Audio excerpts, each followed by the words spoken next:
जिसके कारण यहाँ सब कुछ है, जिसका कोई कारण नहीं है पर जिसके कारण सब कुछ है, उस परमात्मा का ध्यान करते हुए एक साथ एक स्वर में लंबी ओंकार ध्वनि के साथ गायत्री महामंत्र का उच्चारण हमारे साथ करने की कृपा करेंगे।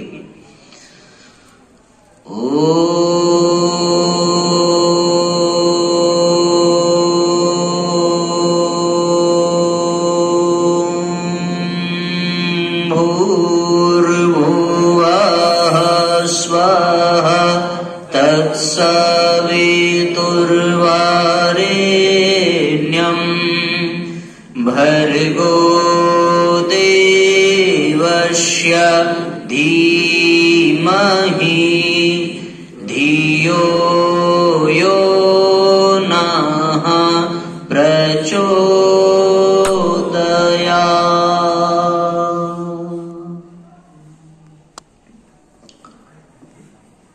साथियों, बड़ा ही आवश्यक संदेश लेकर के आपके बीच में आया हूं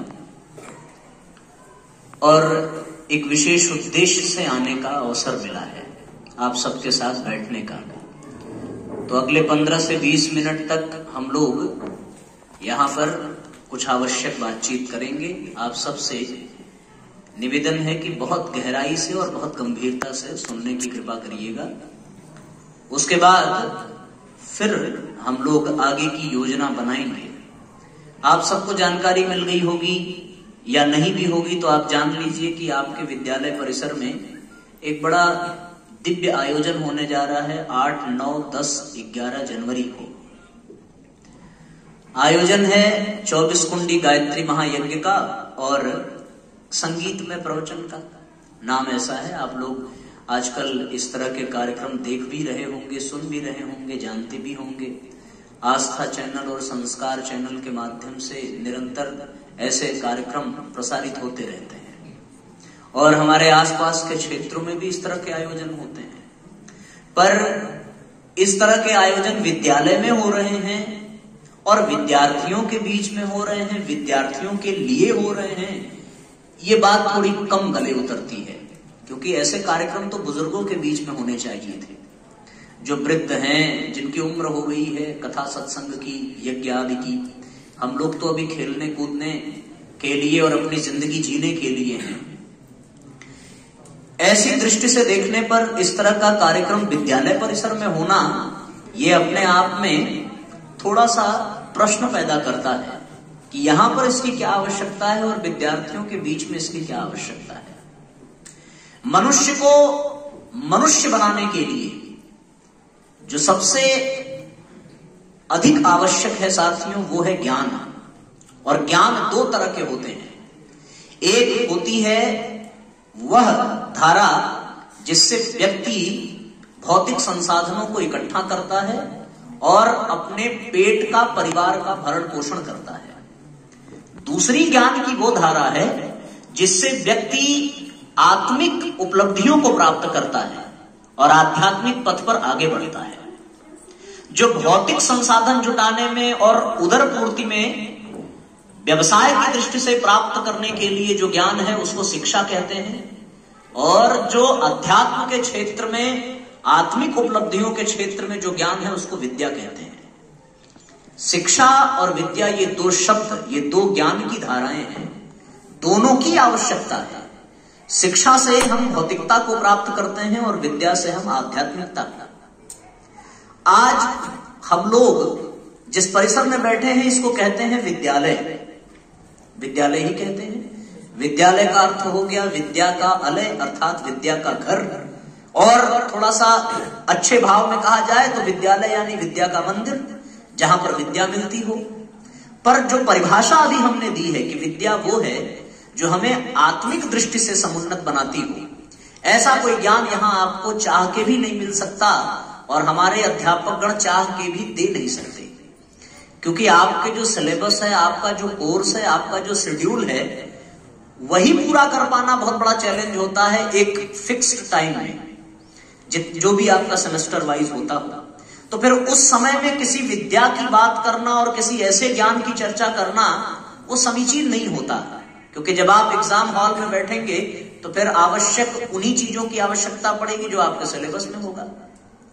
लेकिन ये दूसरा पक्ष है, ये साथियों बड़ा आवश्यक है, आज इसका अभाव हो रहा है। तो इस परिभाषा के अनुसार विद्यालय को विद्यालय नहीं शिक्षालय कहना चाहिए, क्योंकि यहां विद्या जैसा कुछ नहीं है। शिक्षा बिल्कुल मिल रही है। शिक्षा वो है जो हमारे पेट का भरण पोषण करने के लिए, परिवार पालने के लिए, नौकरी के लिए, डिग्रियां देने के लिए पर्याप्त है। पर विद्या ये नहीं है। विद्या है जो मनुष्य को मनुष्य बनाए। आज सैकड़ों नहीं हजारों यूनिवर्सिटीज हैं, हजारों कॉलेज हैं, न जाने कितने विश्वविद्यालय हैं, और उनमें से प्रत्येक वर्ष लाखों विद्यार्थी निकल करके आ रहे हैं। शास्त्र ये कहता है कि सा विद्या या विमुक्तये, विद्या जो है वो मुक्ति प्रदान करती है। मुक्ति का मतलब ये नहीं है कि समाधि लगा लिया, बाहर की भगवान से संबंध हो गया और फिर वो बहुत बड़ी चीज है, उसकी बात हम नहीं करते। पर आज परिभाषा बदल रही है। आज मुक्त करने वाली विद्या विद्यालयों में नहीं मिल रही है, ऐसा कुछ सिस्टम चल पड़ा है।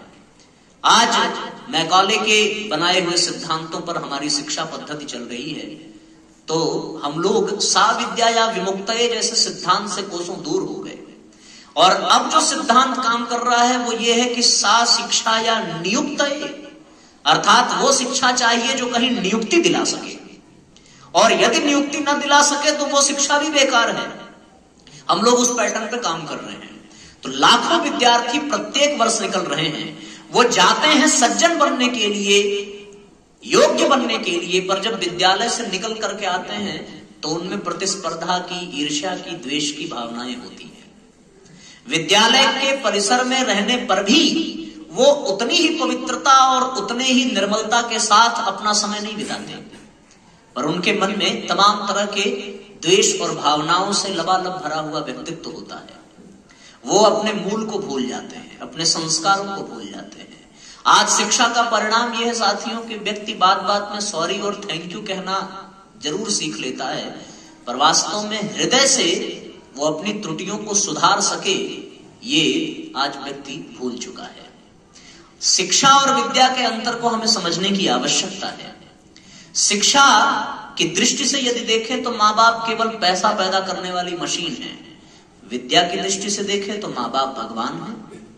शिक्षा की दृष्टि से देखें तो ये देश केवल जमीन का टुकड़ा है, पर विद्या की दृष्टि से देखें तो भारत हमारी माता है। शिक्षा की दृष्टि से देखें तो नदियां केवल बहता हुआ जल है, पर विद्या हमें ये कहती है कि नदियां भी हमारी माता है।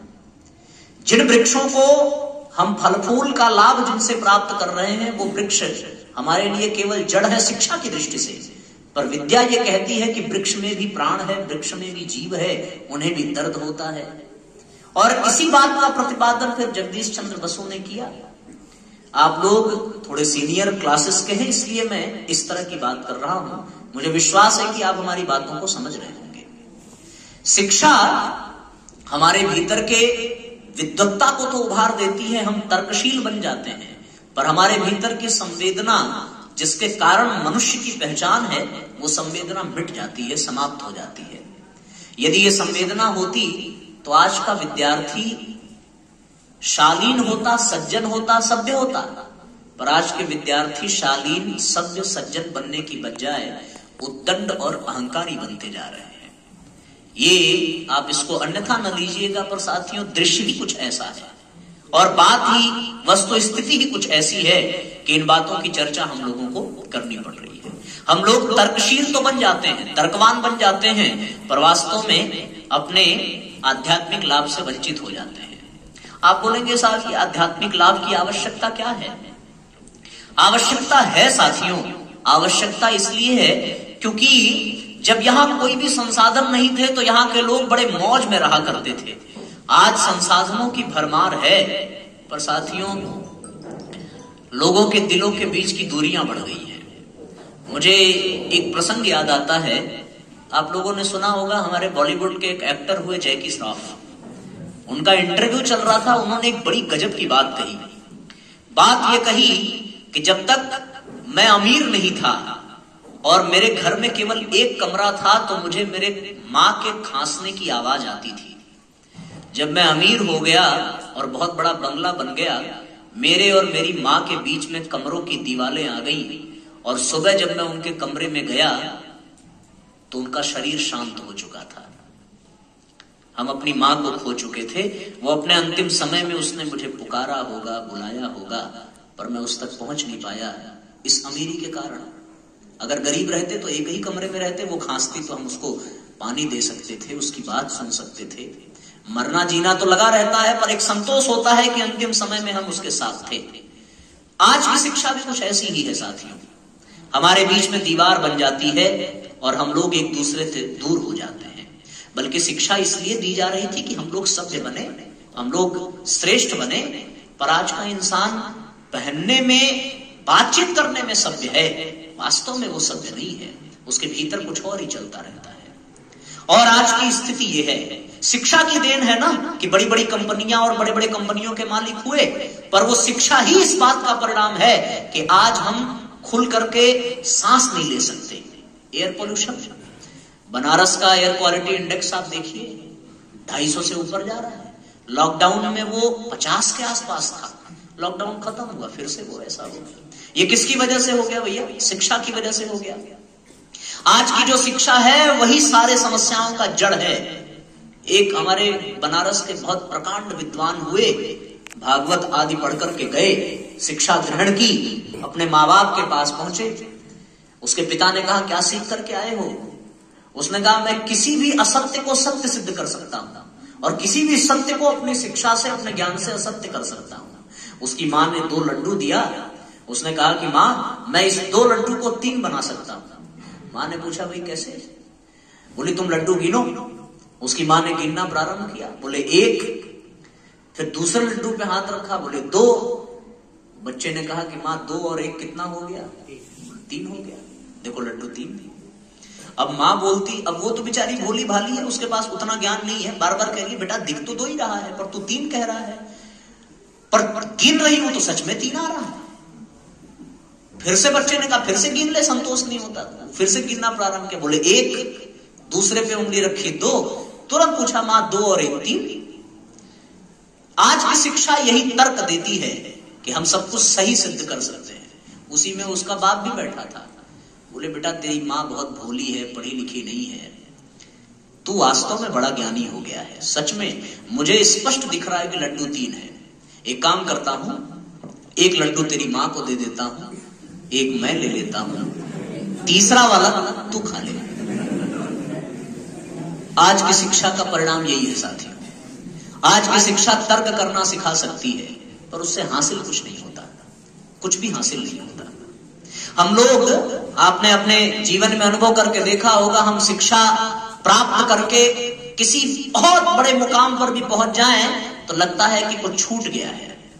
अगर शिक्षा में वास्तव में ताकत होती तो बिहार में किसी डीएम को आत्महत्या नहीं करनी पड़ती।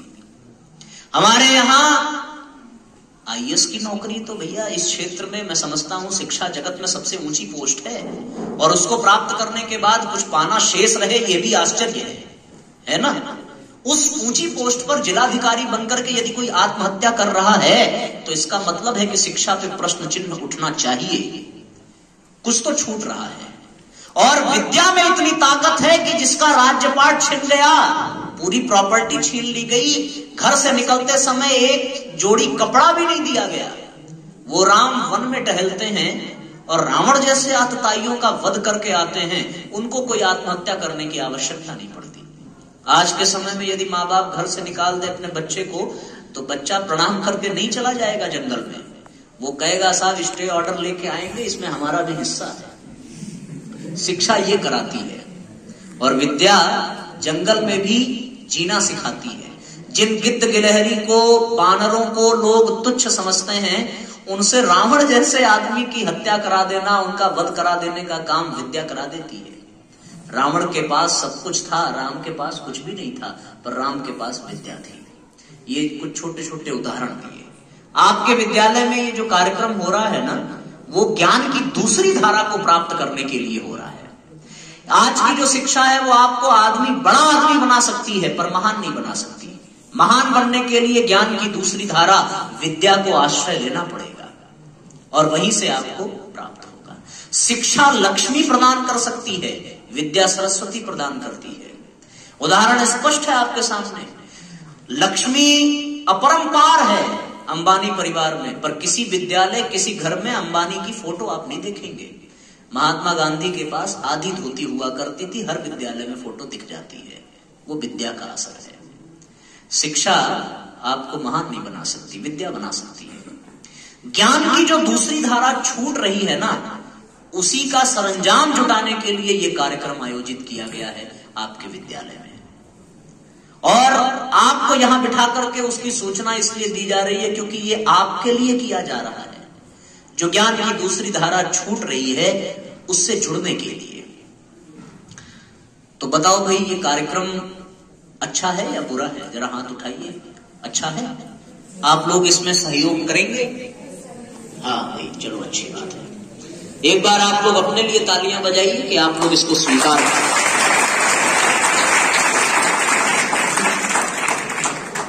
अब ये है कि इस कार्यक्रम को आपके विद्यालय में करना है, आपके द्वारा करना है और आपके लिए करना है, तो आपकी कुछ जिम्मेदारी बनती है कि नहीं?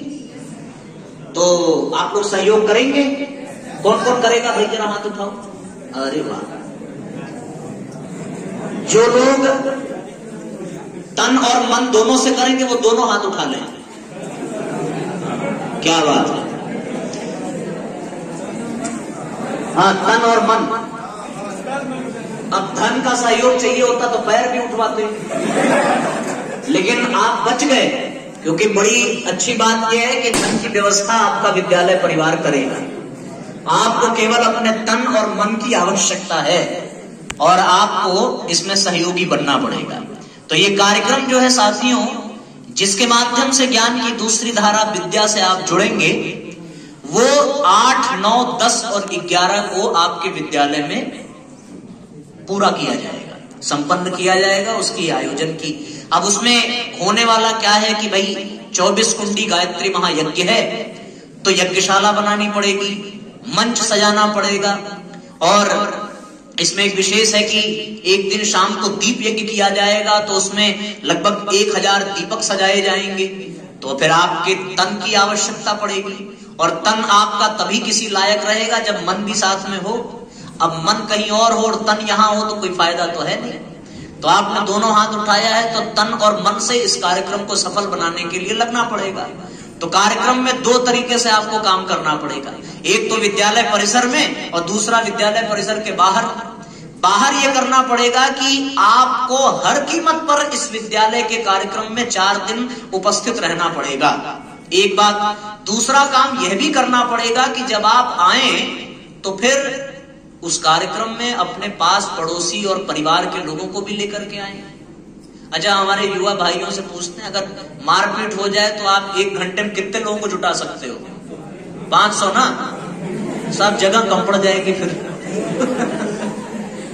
आपके सामने ही सब कह रहे 1 घंटे में 500।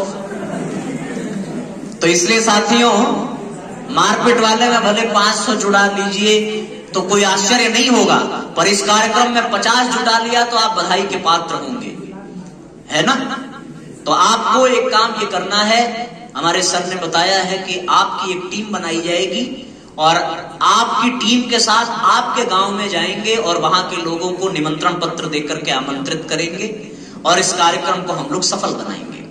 विद्यालय परिसर में यह करना पड़ेगा कि जिसको जिस काम में नियुक्त किया जाएगा, किसी को यज्ञशाला बनाने में, किसी को मंच सजाने में, किसी को दीपक लगाने में, किसी को माला फूल सजाने में, तो वास्तव में बड़ा आनंद आएगा और बहुत सारी चीजें सीखने को मिलेंगी। और फिर इस कार्यक्रम के लिए विशेष उद्बोधन देने के लिए शांति कुंज हरिद्वार से कुछ दिव्य आत्माएं आपके विद्यालय प्रांगण में प्रवेश करेंगी। और साथियों, ये भी सत्य है कि जहां 24 कुंडी गायत्री महायज्ञ होता है, ऐसा पाया गया है कि वहां पर हिमालय से ऋषि सत्ताएं भी आती हैं और उनकी उपस्थिति से वातावरण आध्यात्मिक बन जाता है। तो हम लोगों को विशेष काम करना है। अच्छा, काम करने के लिए हर जगह का अपना एक ड्रेस कोड भी होता है, मानते हो ना आप इस बात को? विद्यालय में जाओ तो उनका अपना एक ड्रेस कोड है, ऑफिस में जाओ तो वहां का अलग, शमशान घाट पर जाओ तो वहां का अलग, और उसके बाद फिर आप किसी डीजे में डिस्को में जाइए और फिर मूवीज देखने वहां का अलग। तो इस तरह के कार्यक्रम के लिए भी बड़ा अच्छा है। हमारे जो बहनें हैं उनके लिए ये है कि वो पीले कलर का सूट सलवार अथवा साड़ी पहने भारतीय वेशभूषा में, और हमारे जो भाई लोग हैं उनसे ये निवेदन है कि संभव हो तो वो जीन्स ना पहने। जीन्स ना पहने इसका मतलब ये नहीं कि बिना पहने ही आ जाएं, इसका मतलब ये है कि वो लोग भी भारतीय वेशभूषा धारण करें। और भारतीय वेशभूषा ये है कि भैया धोती कुर्ता ना हो तो कम से कम कुर्ता पैजामा तो होना ही चाहिए। तो अब इसमें ये है कि जिनके पास ना हो, समय है वो सिलवा लें, और अगर हो तो फिर वही पहने, और फिर भी ना हो और सिलवा भी ना सके तो इसका अर्थ ये नहीं है कि वो बिना पहने ही आ जाए। तो फिर वो मजबूरी है, फिर जींस ही पहन के आए, क्या करेंगे। लेकिन एक अच्छा अवसर है, एक कोशिश करिएगा, सब लोग अगर भारतीय वेशभूषा में रहेंगे तो फिर उसकी एक छटा अलग होगी, एक अलग वातावरण बनेगा। तो आप सब लोगों से ये प्रार्थना है कि विद्यालय प्रबंधन आपको जो भी निर्देश देगा आप उसके अनुसार अपनी मनोभूमि बना लेंगे और इसमें सहयोग की भूमिका निभाएंगे। इसी आश्वासन के साथ और इसी भाव के साथ हम अपनी बात को यहीं पर विराम देते हैं। एक बार हम लोग जयघोष करेंगे पूरे जोश के साथ। भारत माता की, भारत माता की, भारत माता की। धन्यवाद।